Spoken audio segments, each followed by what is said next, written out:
My name is Federico Charosky. I'm the MD of Quorum Cyber. We're specifically not going to do, nothing here is Quorum. This is us as individuals. So that's the last you'll hear of the mention of Quorum. Dave, you want to say hi? Hi. Excellent. So the idea of the presentation was to talk about, and I kind of wrangled Dave to speak about this with me because we were part of the COVID-19 cyber threat coalition from relatively early days, and I hadn't seen enough people talking about the great work that was being done there. So I really wanted to kind of share what we've seen and what we've experienced the coalition to be, but also more importantly that the coalition itself, to actually talk about the idea of the coalition and how it kind of came to be, because I think there's a ton of lessons learned for us as a community, so the Cyber Scotland Connect community and Scotland as a whole. I think we have a ton of things to learn from it. So for those of you who don't know what the COVID-19 Cyber Threat Coalition is, this got started through really a Slack channel. I'll cover that in a minute, but it was a spontaneous gathering of cybersecurity people that were trying to help. You can go find them in the webpage. So this is a screenshot from the webpage from last night. You can join that Slack if you look at the channel here, and I think we have links later. Otherwise, we can send them in the questions for you to join. It's completely open to join. And the idea was a whole bunch of people starting to get together to share what indicators of compromise we were seeing as the COVID crisis kind of unfolded. Because we noticed, and I'm sure if you're in any form of security team, you probably did as well. We noticed a massive spike, first of phishing emails, but then everything, right? We saw not only themed phishing emails trying to get your tax returns or anything like that, but we saw a massive increase in denial of service. We saw a massive increase in just general booking of anything exposed to the internet, because everybody had to expose new infrastructure to the internet that they hadn't had to expose before, or a lot of people. And this just happened, really. It was a couple of people on Twitter saying, hey, we're getting together in this thing, join if you have anything to help. And to me, the fascination was not only how the operational side of it developed, but how quickly it got structured with a charter. So the mission was defined really quickly as everybody's getting hit by this, and we have a certain amount of skills that can help. When we want to be able to share threat intelligence openly with everybody to help us have a chance at staying protected. It's completely volunteer. It's branding free. Nobody's trying to push product. And I'll talk a little bit about how that was managed, because I thought it was super interesting. So as I said, it's all about intelligence sharing. That was the idea, right? Empower people to share what we know, what are we seeing, so that we have a chance at finding those threats in environments. And it has to be public. So nothing in the coalition has even a hint of closed. And it has to put public good over private interest. The whole point is we're trying to help the world here, try to fight the attackers that are trying to leverage the circumstances that we find ourselves in. And it's not just aimed at protecting medical facilities or anything like, it's protecting everyone. And so a lot of things here I think resonate well with us, me as individuals, us as a company, but I think with what we're trying to do in the Cyber Scotland Connect community, all the messages that got accelerated there are kind of the same messages that we've been trying to share here. So I thought there was a ton of things that applied. It started in a Slack community, which is interesting. So it wasn't physical meetings for obvious reasons. But the interesting thing about started in the 20th of March by Joshua Staxx from Sophos is how quickly it spread. Because it was an open Slack community and because people started sharing on Twitter, we joined on the 23rd, so 3 days after it was created, because we knew some of the people, and it was probably 30, 40 people by then. A week later, there was 600 people in it. This thing grew like absolute wildfire. And the interesting thing was how quickly it started getting things from the industry. So it not only was being recognized really quickly as, look, there's a massive amount of people, really smart people gathering there, doing really good stuff, sharing very openly in a very collaborative way, but they're really needing technology. So within 1 week, we did a calculation that we had received 50K's worth of free stuff. Like, for example, the Slack community got upgraded for free. plus everything else that was happening behind the scenes of people funneling resources to this community that started growing. Right now, that count of money that community's received for free is in several zeros of free stuff. There's private thread intel that's been made available, these private platforms that's been made available. And the cool thing is, nobody's branding it. There is no ask here on a tit for tat. There's no, we will give you this if you allow us the speaker slot, or if you allow us this whatever marketing spiel. It's been honestly shared on good intentions. As vendors started trying to hijack it, it was fascinating to watch how protective the community became of it. So what they did was they funneled it. So if you look at my, I don't know if you can see my cursor, but the 4th or 5th channel here is free vendor offers, because everybody was kind of hijacking into the, hey, here we have a COVID-19 offer for you. So instead of just saying no, it was like, look, totally appreciate that you have commercial interests, that's fine, and that you're trying to come up with a story, put it in the right space. So we created that channel, which was friendly free, and anybody that wanted to offer a marketing related activity for a product could do it there safely while not polluting the other channels. I thought it was really, really cool how that happened. The immediate first days were all about sharing IOCs, right? And as you're seeing in the screen, it was being done literally in the channels, which wasn't effective, but it was how it started. We started just copy pasting what we were getting in our logs, or what campaigns we were starting to see. And again, very much in best endeavors effort. Then it started growing into building capabilities as well and sharing capabilities. So for example, this is the Census API that was exposed to a census bot, where anybody can go into that channel, type an IP address, and you get this really cool enrichment. Again, not massively sophisticated, but that's really cool that you can just type an API that you're finding suspicious and suddenly you're getting results of it. You're getting a whole bunch of enrichment. And again, it was just being there for free, and it was being contributed almost as, hey guys, I did this thing, can I share it? It was such a beautiful, spontaneous coming together to fight a common enemy that I have suddenly experienced so much in so little time. We then adopted GitHub, and you can still go to the GitHub to go see the good list. So we started maintaining a white list of sites that shouldn't be confused with evil sites. But I know I'm defining what a white list is, sorry. So it's one of those days. But very quickly then we started getting a really good intelligence feed of all the templates, and there's hundreds of templates now of the phishing scans that were being detected by all the different groups. Massive shout out to the Cofins guys there, because they probably are accounting for about 20% of all the submissions or more.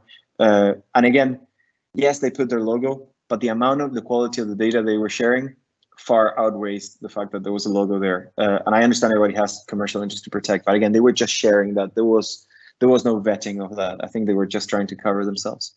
But again, not only did that provide really good tools for everybody to raise awareness in their companies, it empowered companies that were doing phishing simulations to be able to take real live examples, but then it also really allowed people to see the volume of it. And until you start seeing the hundreds of emails, you really don't have a feeling for what this looked like. Ultimately, the kind of the crowning jewel was when we adopted Alien Vault OTX, Open Threat Exchange. So obviously it wasn't an efficient way to share free text data on Slack. It wasn't enough for anybody to make operational use of it, because you need to copy paste and all those things. So Alien Vault was decided to be the center that we would use for sharing that threat intelligence. So we created an Alien Vault group, and then everybody could get vetted into it to issue pulses, that is contributions to it, that would then get accepted and become part of the OTX feed. And as I say, the speed of evolution from a couple of people sharing an idea on Twitter to an Alien Vault OTX feed contributed by 600 people was probably 15 days. There was 15 days of lessons learned there, compressed and accelerated, and just adding a ton of value to everyone able to consume it. And I guess that's where I wanted to hand over to Dave. So I was blown away by what the community did. I wanted Dave to then show us a little bit about how was that data being consumed by security teams to do something with it? How can you do something with it? But then once Dave's finished this, I guess, and probably for some sort of Q&A that I'm not even sure how it's going to work in this session, in this format, I really wanted to see what lessons can we take as Cyber Scotland Connect and as Scotland, because if something that is always screamed my attention was that although the NCSC has given us CISP as a way to share intelligence, it's impossible to operationalize it. It's a message forum board. You need to be there checking every day. There is no taxi feed that we can consume of the IOCs we're seeing. And I think I'd love Cyber Scotland Connect to have a role in creating that. And if we can have the 100 or so people around this forum sharing what we see, I think we are well in our way to being able to emulate what we have done in the COVID-19 coalition that I think was absolutely awesome. So Dave, jump in, this is you. Yay, hello. Right, so I'm Dave McKenzie, I'm Head of Managed Service at Quorum Cyber. And when I joined the group, there was a kind of like shout out in Slack saying, okay, we're looking for people to help with the steering committee. And so I went, yeah, all right. Like the amount of time you need to spend in it is like maybe like an hour, maybe 2 a day sort of thing. I was like, yeah, I can fit that in. It's not like I'm like, you know, going out much at night. So fantastic, we'll give it a shot. It quickly became a lesson in how do you stand up an entire organization in weeks. And so the first thing was, right, define your mission. We're not the only volunteer group. Lisa and Dan coming on next, but there was a right, what's the mission of this group? We all want to help, but what are we going to do? And then quite quickly it became a matter of, right, okay, so if we've got the mission, how do we fulfill that? So what do we need? And it's not just about how do you make a threat feed. We wanted a good quality threat feed. And then at that point, things grow arms and legs, because all of a sudden you're going from a bunch of people chatting in Slack and maybe dumping IOCs into, well, actually we need terms of service and we need to apply for grants and we need to sit there and go, right, do we have sponsors? Do we have the right sponsors? And then you then have to sit and consider, right, okay, we've currently got 3,700 people in Slack. Now, we only expect 10% of people to contribute. And you've got like maybe 5% of people that are actually doing stuff. Everybody else is there to consume and network at times. But ultimately, a lot of people are putting IOCs and stuff in there. And one of the first jobs was to write Slack bots to sit and actually pull that stuff out. But keeping the momentum in the community, because we fully expect as a fully volunteer-based organisation, how do you keep that going? How do you make sure that you don't have single points of failure where that guy over there is really doing a really good job with that bit of infrastructure, but what happens if he then disappears off because all of a sudden his job needs him? So keeping momentum, making sure that we don't have single points of failure where we might end up having problems, and ultimately looking to try and deliver at the best possible threat feed. There's an awful lot of moving parts in the end to get it. So you want to flip me on to the next one, Federico? So to build an org in about 3 weeks, we quite quickly put a couple of people on, right, go and make the IOCs and make a vetted list. We need a process, we're going to need automation because the sheer number of IOCs we're pulling in from different donated threat feeds and from people in the Slack community is huge. Nobody is going to be manually vetting these, and we want to produce a vetted list that if it's on the list, you should be able to trust that you can block it.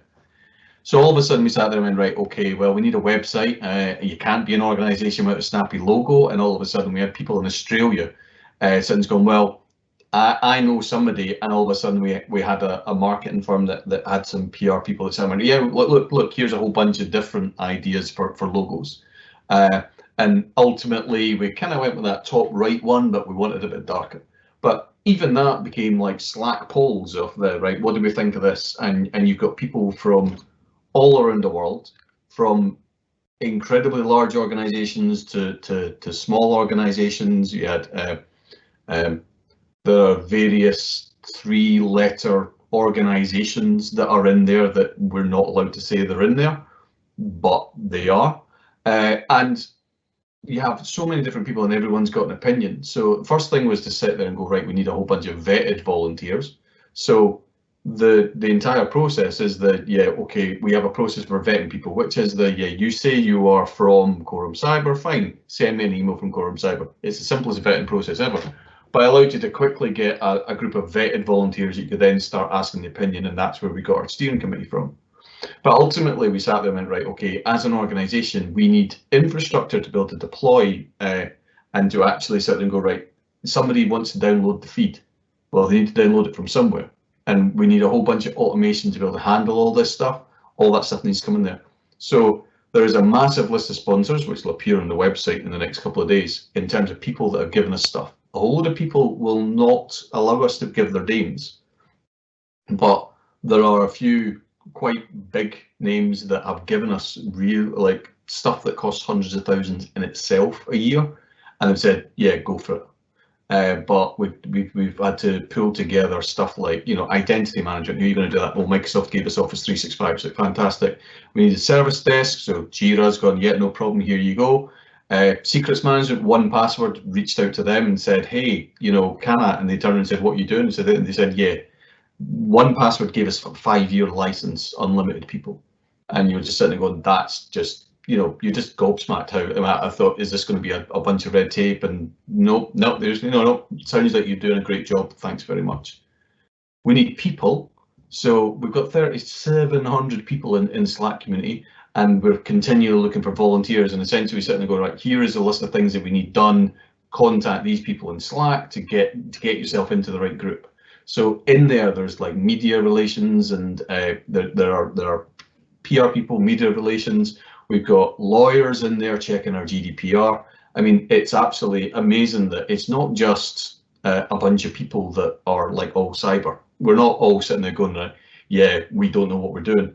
It is, hiya, I work in a company, we've got a lawyer, he says he'll give us a hand, and then all of a sudden you've got thingies. So we've got people from like Mike that used to work in Microsoft, you've got like Sophos, have got quite a few people in there, but there is massive companies and everyone's donating lots of different skill sets.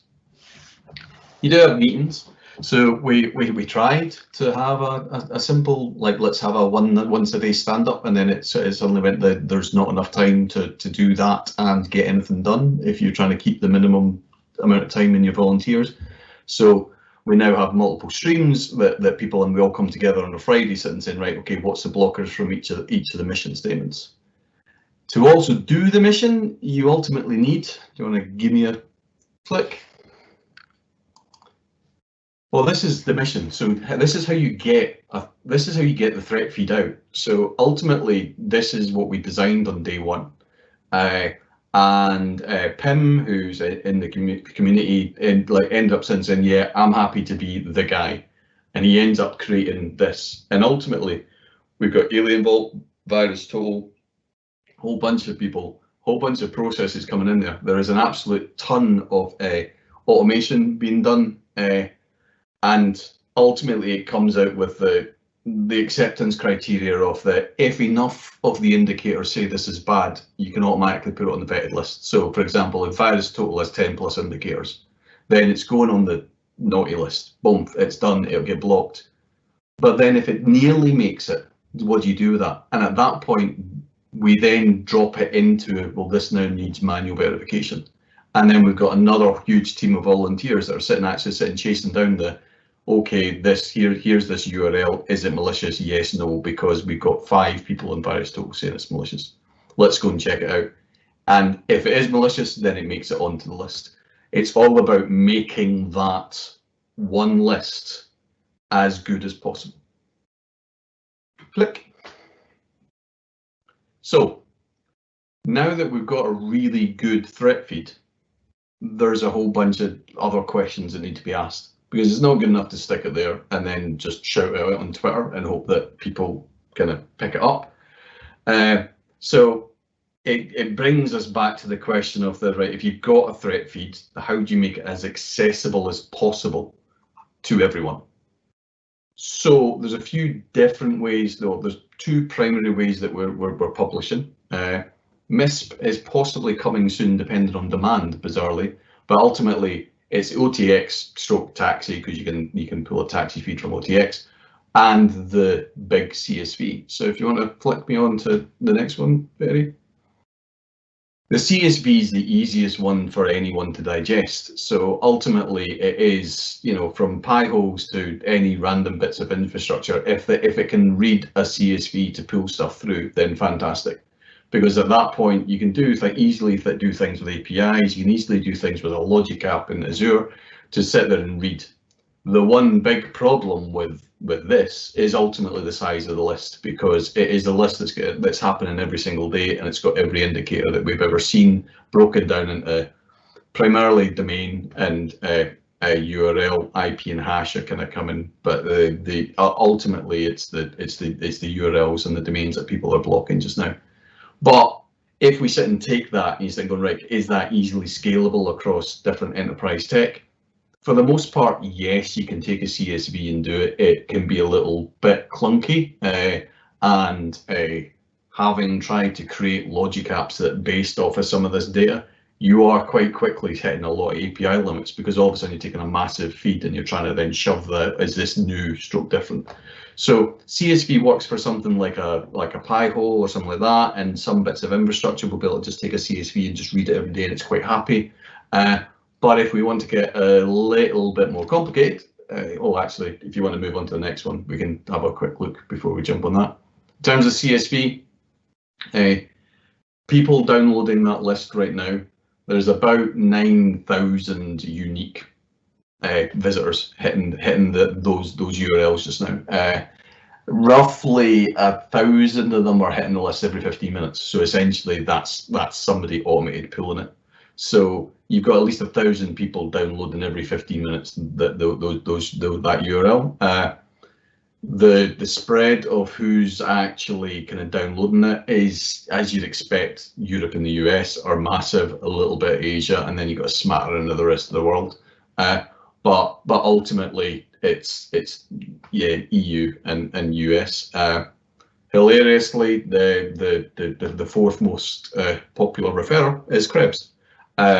Because our media guy managed to get an interview with Krebs. And to be honest, it wasn't the greatest interview. His first article on us, he's done a couple now, his first article was more will these groups survive the pandemic? You're like, well, I hope not, because the entire purpose is to provide pandemic-based threat feeds. So we're not really that worried about that. But the fact that you get on somebody like Krebs on security, all of a sudden it's like people are hitting. So actually, you know, it's like fourth. It beats Google. So you know, people don't Google us; they go to Krebs and then get across to us. So moving on, taxi. So 2.0 for the win. But there's loads of like open source and commercial options. We've had to kind of look at various different flavors. One, if you're getting started with taxi, so then one of the kind of the best ones to go look at to get a flavor of what's actually happening, to wet your feet, as it were.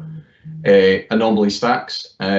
There is an awful lot of push inside once you start getting to some of the features of them. Now go and buy it, but the free version is perfectly good enough for a single organization to actually consume a number of different threat feeds and then push it into one solution.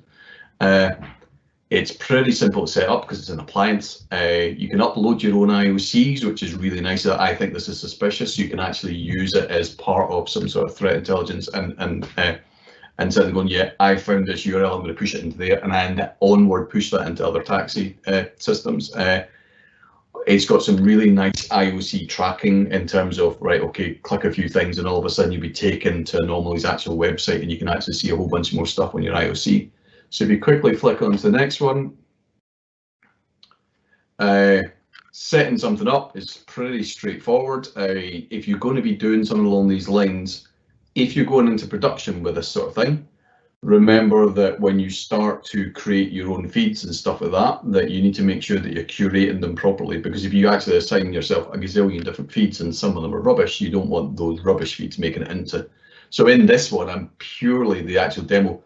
I've actually disabled all the other feeds around the other Alien Vault feeds and everything else, because I'm only actually interested in group 837, which is the vetted list coming from the COVID-19 cyber threat coalition. So flicking on to the next one, as soon as it's set up, you immediately start getting graphs of this is how much I've downloaded, these are the number of domains, these are the number of URLs, these are the number of IPs. It's quite straightforward to sit and look at it and go, yeah, I am getting an amount of data each day, or for every hour that you're downloading it. Quickly flick. You can then go and investigate all your ICs. You can actually sit there and say, oh, right, I am interested in only things that have a particular confidence level, and I'm going to publish them to my onwards taxi feed or my download to make sure that I'm only interested in very high quality things. One thing you have to watch out for is when you do the OTX one, a lot of these are coming in as confidence 0, so you actually need to tweak that, but it's one. So this is simply 2-minute warning. Yes, that's why we're going really quick. So if we clicked on any one of those URLs, we could actually then get more information on the actual IOC courtesy of Anomaly Staxx site. So flick. It immediately takes you into there. You register for a free account, and then all of a sudden you can actually get a whole bunch of who-is information. You can get click-throughs to virus total. You get a gazillion little feeds. At this point, this is where they push you to buy something, because you get the little warning at the top saying you can get more if you buy it, and it might be worth it for some organisations to do it. It's a fantastic little tool that immediately does a whole bunch of things. Flick. So, in short, taxi stroke the pulse, like consuming an OTX feed or consuming a taxi feed and then doing some of it. It requires a bit of reading. It requires a level of sophistication that you need to then now devote time to this. It's not I just grab the CSV and forget about it. You do need to treat it like infrastructure and deal with it. So yes, it is harder. At the moment, there's like 162 members in the Pulse, so there's 162 people that are grabbing it. These are going to be larger companies like us, or even like us, where we're an MSSP looking after a whole bunch of people. So the actual scope is likely to be far larger. In terms of scalability, you do need to start building in automation as soon as it makes it outside of one organization. So if you like us an MSSP, then at that point, you're now going to start looking at like significant amounts of automation to be able to pull that into different threat feeds if you need it to. Flicking on. In terms of what we want, so we're still looking at how do we take this one feed, the vetted feed, and get it in front of as many people as possible. So if the entire community turns and says, but I use MISP, why can't you just give me a straight MISP instance? Then fine, then we spin up a MISP instance. In terms of trying to get it in front of as many people as possible, we're talking to Quad 9. So Quad 9, the DNS, the safe DNS lookups, they're struggling right now. When we reached out to them, they actually came back and said, we do not have a good quality COVID-19 feed because everyone is publishing stuff, but a lot of it is false positives. And we're like, well, hello, we are the answer to that. So they are currently vetting us, and we're hoping to go publish with Quad 9 later this week. Fantastic. So, but if anybody else has any ideas of how we can get that out, we're talking to vendors, etc., but there's a lot of work to get the list out to people that need it. Clicking on. And obviously we're always looking for more volunteers. So we want more volunteers because we want more intel. We obviously want more ideas and more sharing, and we just want more people to help us keep the world a little bit safer. And ultimately, that's the website.